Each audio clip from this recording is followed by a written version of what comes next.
படத்தில் நாயகனும் நாயகியும் சைல்டுஹுட் ஃப்ரெண்ட்ஸாக இருக்காங்க. அவங்களுக்கு வந்து ஃபஸ்ட்டு நாயகிக்கு லவ் வருது, அதன் பிறகு நாயகனுக்கு லவ் வருது. லவ் வந்ததற்கு பிறகு தன்னை விட்டு பிரிந்து சென்ற நாயகிட்ட அவர் என்ன பண்ணியிருக்கணும், பொதுவாக இன்னைக்கு இருக்கிற காலகட்டத்தில் என்ன பண்ணியிருக்கணும், டக்குன்னு அவங்களுக்கு கால் பண்ணி நான் உன்னை லவ் பண்ணுறேன், எனக்கு நீ அப்போ சொல்லும் பொழுது ஒரு மாதிரி நான் வேணான்னு சொல்லிட்டேன், பட் இப்போ எனக்கு நீ இல்லைன்னா என்னால் இருக்க முடியல, நான் உன்னை ரொம்ப எமோஷனலாக லவ் பண்ணுறேன் அப்படின்னு சொல்கிறது தானே ரொம்ப இயல்பாக இருக்கும், ரொம்ப யதார்த்தத்துக்கு அருகாமையில் இருக்கும்.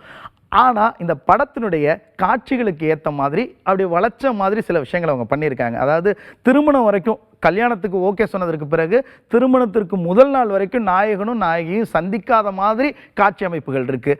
நான் கல்யாணத்துக்கு முதல் நாள் வந்து எனக்கு இந்த திருமணத்தில் விருப்பம் இல்லை அப்படின்னு நாயகி சொல்கிறது வந்து இந்த காலகட்டத்துக்கு பொருந்தும்படியான காட்சியாக அது தெரியலை. அதில் இன்னும் கொஞ்சம் கவனம் செலுத்தி அந்த இதுக்கான சரியான ஒரு சூழலை ஏற்படுத்தி நாயகி எனக்கு இந்த திருமணத்தில் விருப்பம் இல்லை அப்படிங்கிறத சொல்லியிருந்தாங்கன்னா நல்லா இருந்திருக்கும். அந்த இடத்துல ஒரு பெரிய லாஜிக்கலாக மிஸ்டேக் இருந்ததை நம்மளால் ஃபீல் பண்ண முடிஞ்சுது.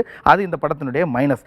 ஆனாலும் அதே நேரத்தில் இந்த காட்சி, நான் பர்டிகுலராக சொன்னேன் இல்லையா, ஒரு காட்சி திருமணத்திற்கு முந்தைய நாள் நாயகனும் நாயகியும் சந்திக்கிற அந்த காட்சி இருக்கு இல்லையா, அதுதான் நம்ம லாஜிக்கலாக அதுக்கு முன்னாடி அவங்க சந்திச்சிருக்கலாமே, ஏன் சந்திச்சுக்கல, பேசிக்கல அப்படின்ற கேள்விகள்லாம் நமக்கு வருது.